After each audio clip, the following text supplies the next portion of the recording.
Hello guys et bienvenue sur cette nouvelle vidéo. Non, je rigole. Hello guys et bienvenue donc sur cette nouvelle vidéo. Donc comme vous l'avez vu au titre, on va parler d'un sujet très important. Cette vidéo je la dédie et je la fais principalement pour les personnes qui en ont besoin, toutes les personnes de la communauté LGBT. Je la fais pour vous. Si tu tombes dessus, c'est pour toi. Je sais qu'il y a d'autres personnes qui regarderont cette vidéo, mais moi, il faut savoir que depuis le début, je suis engagé pour les droits LGBT chrétiens et que je me base toujours de ma propre expérience. À travers cette vidéo, je ne cherche pas à invalider les expériences des autres non plus. Je ne dis pas que je crois à certaines expériences, je dis que chacun a les siennes. Et donc, du coup, je sais qu'il y a des personnes qui vont raconter sur YouTube, notamment, des story time qui disent exactement l'inverse de ce que je m'apprête à dire là.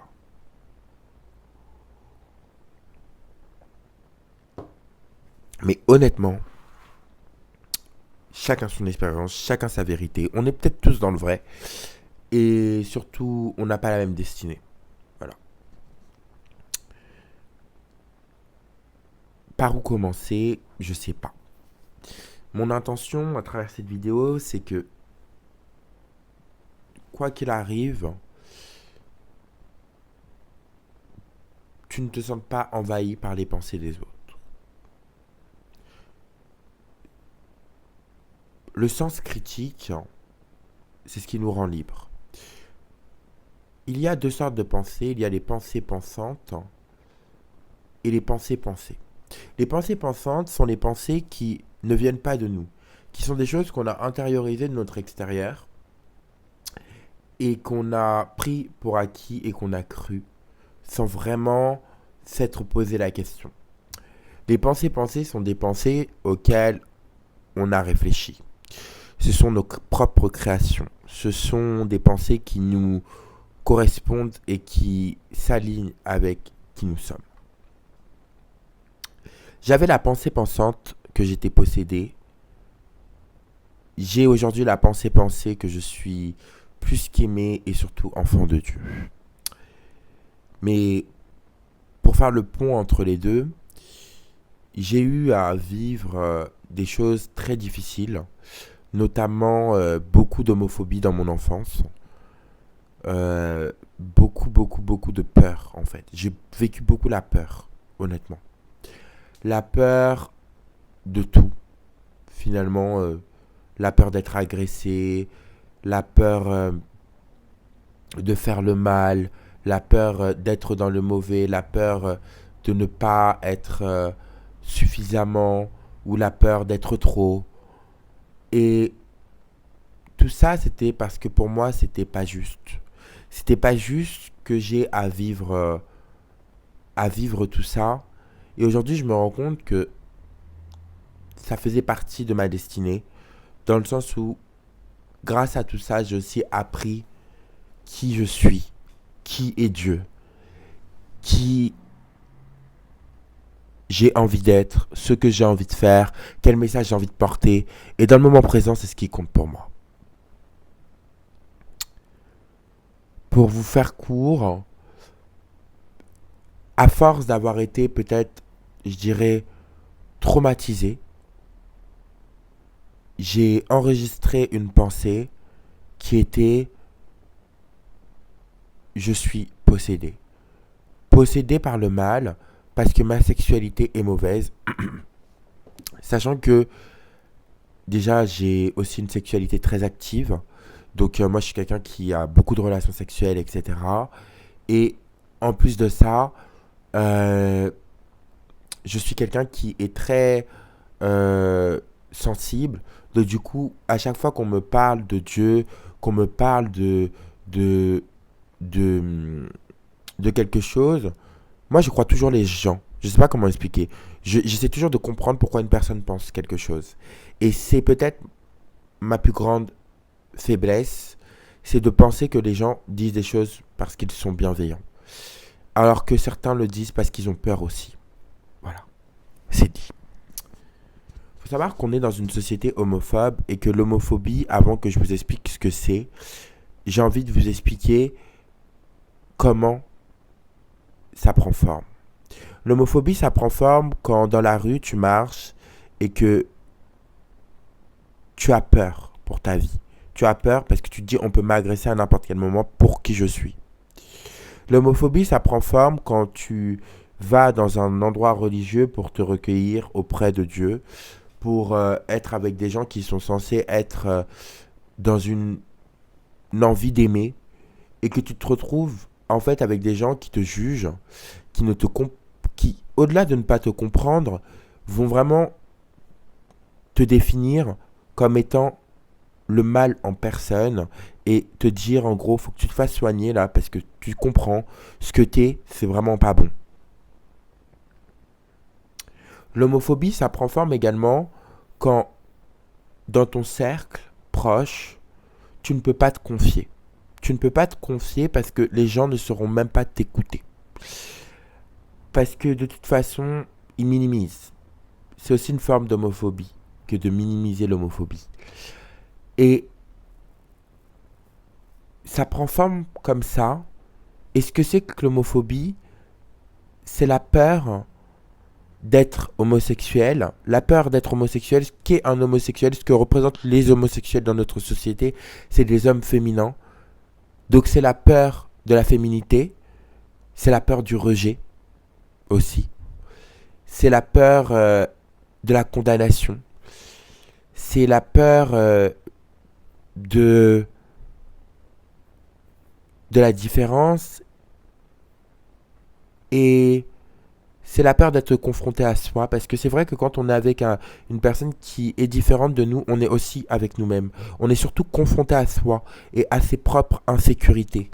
Et donc du coup, à travers toute cette peur, tout cet amas de peur, moi je ne condamne personne. Je pense que chacun a ses raisons d'agir comme il agit. Je dis juste que l'homophobie, par contre, c'est puni par la loi. Personnellement, en tant que chrétien, j'ai conscience que je porte en moi l'espoir, l'espérance et l'amour. Et j'ai conscience également que ce que je suis peut être très difficile pour quelqu'un d'autre. Parce que quand on est libre, quand on s'aime, quand vraiment on est là, on fait du bien, quand on s'affirme et quand on s'assume, et ben en face, c'est pas sûr que ce soit réciproque. C'est pas sûr qu'on soit dans un effet miroir. C'est pour ça que je veux dire aujourd'hui, à toi qui me regarde, peut-être que tu te sens pas bien aussi parce que tu te dis voilà, je crois en Dieu, mais j'ai peur d'être rejeté, ou alors tu te dis suis-je le mal parce que je suis dans cette sexualité-là? Moi, je vais te répondre tout de suite, tu n'es pas le mal parce que tu as une sexualité différente. Tu n'es pas le mal parce que tu as une sexualité différente. Ce qui est important, c'est pas les étiquettes, c'est ce qu'on en fait. Ce qui est important, c'est pas le nombre de partenaires que tu auras, c'est comment tu vas les traiter. Ce qui est important, c'est de donner du sens à ta vie et d'être en vérité, parce que la vérité libère. Moi, là, je viens d'offrir ma plus grande peur, une de mes plus grandes peurs, sur les réseaux sociaux. Parce que j'assume. Oui, j'ai peur de ça. Parce que j'ai envie d'être avec Dieu, parce que je suis un enfant de Dieu, et que la pire chose que tu peux dire à un enfant de Dieu, je pense, c'est tu n'es pas un enfant de Dieu. Genre, je pense que c'est vraiment le truc qui peut le plus être perturbant au début, parce que quand on est jeune, eh ben, on n'a pas les armes. Quand on est petit, on n'a pas les armes pour affronter des gens, des groupes, des adultes, hein, et les gens en qui on croit. Mais quand on arrive à un certain âge, on prend du galon. On devient plus fort, on devient plus féroce. On devient plus hargneux, plus sauvage, plus animal. Et on a la force. Parce qu'on a le pouvoir de décider ce qui rentre ou pas dans nos vies. Et ce qui sort de nos vies. Moi, aujourd'hui, je peux vous dire que je suis en train de me transformer. Pourquoi je peux vous dire que je suis en train de me transformer? C'est parce que je conscientise en fait que je pensais pas que j'étais possédé. J'avais intériorisé les pensées des autres. Que les autres soient insécures, c'est leur problème. I don't care. Genre, si toi, ta foi, ta religion, c'est j'ai peur de Dieu, donc j'agis pour lui, c'est ton problème. Moi, ma foi, ma religion, c'est je crois en Dieu, donc j'agis pour mon Dieu. Period. Je veux servir mon Dieu. Si toi, tu partages pas ça, mais I don't give a fuck. Tu partages pas ça peut-être pour les mêmes raisons que moi, je ne le partageais pas. Peut-être que tu as peur parce que tu te sens mal. Mais vous savez, on a souvent peur d'être nu. On a souvent peur de se montrer tel que l'on est. On a souvent peur d'assumer qui on est réellement. Parce qu'on se dit, les autres vont nous détester. On se dit que on est tellement mauvais, finalement, dans le fond. Mais, enfin, moi, c'est ce que je me disais personnellement. Mais honnêtement, vous savez que c'est derrière ces peurs que se cache la meilleure partie de vous. Vous savez que là, ce que je suis en train de faire, c'est ce que je kiffe le plus faire et c'est ce que je fais le mieux. C'est dire des trucs qui dénoncent des trucs et c'est ce que je fais le mieux que d'apporter de l'amour et du soutien à ceux qui en ont besoin et à ceux qui se sentent mal. Et genre en mode, ce que je fais le mieux, c'est exister en fait. Ce que je suis, c'est amazing. Genre, est-ce que vous vous rendez compte que, genre, je suis en train de me libérer. Enfin, je suis en train de sortir d'une condition qu'on m'avait imposée sans même que j'avais aussi accepté, mais à laquelle j'avais pas forcément réfléchi aux tenants et aux aboutissants et aux conséquences que ça aurait sur ma vie. Et toutes ces conditions qu'on m'a imposées, j'ai jamais eu le courage et le cran de dire, ok, on m'a imposé toutes ces conditions, maintenant j'en fais quoi? Genre, est-ce que je crois à tout ça? Moi, ce que je crois, c'est que je suis une bonne personne, je suis une personne respectueuse, je suis une personne donc respectable, je suis quelqu'un de bien, je suis quelqu'un qui a une sexualité normale, correcte, tout à fait basique et banale. J'ai une sexualité, quoi, voilà, comme toi, comme n'importe qui sur cette terre, comme tes parents, et j'ai rien de différent en fait. Enfin, peut-être que ma seule différence, c'est que j'aime le même genre que moi. Mais dans un autre sens, c'est pas the big deal, genre. Enfin, je sais pas. Genre, pour toi, genre, ça te change quoi ta life, en fait? Rien du tout. Et aussi, je me dis que je crois sincèrement que faut toujours se rappeler que Jésus, Christ lui-même, est mort sur une croix mis par des humains et que faut toujours questionner la société, toujours questionner les autres, de se dire est-ce que ce que cette personne dit c'est réel ou pas? Parce que, pour être tout à fait honnête avec vous, quand on voit que Dieu lui-même est venu sur cette terre et a souffert et a été tué parce qu'on lui reprochait des choses, c'est un scandale. Au même titre que c'est un scandale que moi je dois faire cette vidéo en disant et en dénonçant le fait que on n'avait pas à me faire peur et à vouloir me voler mon identité spirituelle et mon identité en tant qu'âme. Comme je dis que c'est un scandale quand j'entends que des jeunes homosexuels se suicident et après on me dit mais pourquoi il devait se faire harceler? Bah pas forcément en fait, peut-être que c'est juste la conséquence d'un harcèlement qui a commencé depuis le début de sa vie et qui a commencé bien avant. Et je trouve que c'est un scandale de devoir encore une fois demander que ça s'arrête. Pas qu'on arrête ça, qu'on le modifie, qu'on le transfigure et qu'on en fasse quelque chose de positif pour les autres. Je trouve que c'est un scandale également que beaucoup de personnes s'écartent et s'éloignent de Dieu parce que ceux qui sont proches de Dieu les rejettent. Enfin, à un moment donné, tu peux pas dire que tu vas à l'église, tu portes une communauté. Tu peux pas dire que tu vas à la mosquée, tu portes une communauté, mais tu rejettes les autres. Bitch, what the fuck? Tu parles de quoi? Genre, tu peux pas dire ça. Tu ne peux pas dire ça. Parce que c'est hypocrite. C'est hypocrite et c'est méchant. Et quand on fait des choses, bah, ça a des conséquences dans la vie des autres. Maintenant, en ce qui concerne les personnes qui vivent ça, on ne va pas non plus se victimiser. C'est notre responsabilité de croire ou pas. Et on n'est pas obligé de croire aux vérités des autres. Si la vérité des autres, c'est pas ta vérité, c'est tout, point. Genre, t'as pas à toujours te poser des questions, te demander pourquoi, comment. Non. Pourquoi faire? Pourquoi te poser tout ça comme question? Pourquoi autant te questionner? Pareil au niveau de la cadence sexuelle. On vous dit, si vous avez trop de partenaires, ou si vous pratiquez d'une certaine façon, si vous faites certaines choses, si vous avez une certaine sexualité, vous finirez mal. Vous finirez mal, ou alors vous vous perdrez, ou alors vous serez possédé, etc., etc. Mais en fait, pourquoi la seule chose qui nous possède finalement, c'est vraiment le regard des autres là. C'est vraiment les pensées des autres qui rentrent en nous. C'est tout. Et quand tes pensées sont trop négatives, forcément, ça va foutre la merde dans ta vie. Parce que si une pensée de quelqu'un d'autre rentre dans ta propre vie et que cette pensée est à l'antipode de ton identité, t'es dans la merde. Franchement, je le dis, t'es dans la merde. Ce qui compte, c'est de faire des choses avec du sens. C'est de donner du sens à sa vie, c'est de donner du sens à ses actions, c'est de donner de l'amour là où il y a besoin de mettre de l'amour. Le reste, c'est pas nécessaire. Et aussi, ne laissez pas les autres dicter votre vie et ne demandez pas aux autres de vous valider. Ils n'en ont pas le pouvoir. La seule personne qui peut te valider, c'est toi-même. Je suis le seul à pouvoir me valider et là, je me valide. Là, je me kiffe.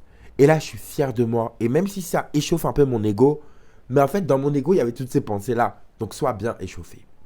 Period. Mais je t'aime quand même mon ego parce que sans toi, j'en serais pas là. Et je remercie finalement parce que j'ai appris quelque chose là. Et je crois que je vais apprendre quelque chose, mais d'essentiel à ma vie. Je vais apprendre à être moi, oser être moi, tout simplement parce que je ne suis pas les autres et tout simplement, je vais apprendre à me faire confiance sur d'autres choses beaucoup plus deep. Et surtout, je vais incarner ma foi. Et ça fait du bien. En tout cas, j'espère que la vidéo vous a plu. J'espère que c'était pas trop mélangé. C'est vrai que, je vais pas vous mentir, c'est un sujet qui me rend tellement vulnérable. C'est un sujet qui est tellement deep que, de toute façon, je pourrais jamais vous en parler avec énormément d'émotions et tout. Parce que je suis pas comme ça. Je suis pas du genre à pleurer, à pleurer dans les chaumières, à voilà, moi je pleure dans mon coin, dans ma chambre. Je dramatise et je fais ma drama queen pour rigoler devant mes potes. Mais sinon, je vis les choses dans l'intérieur et puis je suis pas quelqu'un de malheureux. Donc voilà. Je voulais pas non plus vous en faire tout un plat. Je voulais vraiment que cette vidéo elle serve de leçon à ceux qui en ont besoin et c'est tout. Je vous aime mes vies.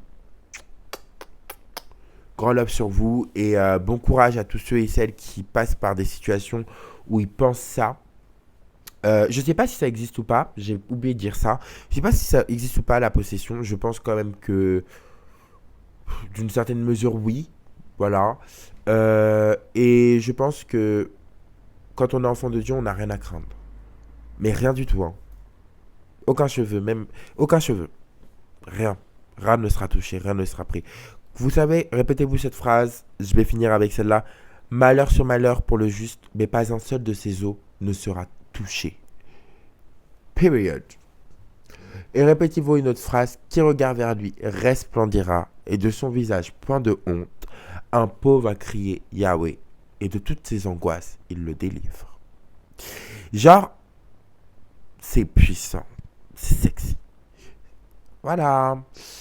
J'ai rien d'autre à dire, je crois. J'ai l'impression que ma vidéo, elle est un peu mélangée. Hein. Mais c'est parce que c'est dur pour moi de vous dire que je finirai par là. En vrai, j'en ai quand même beaucoup souffert. Genre. J'en ai énormément souffert et je souhaite pas que d'autres personnes vivent ça parce que j'ai eu très très peur. Voilà. Gros bisous.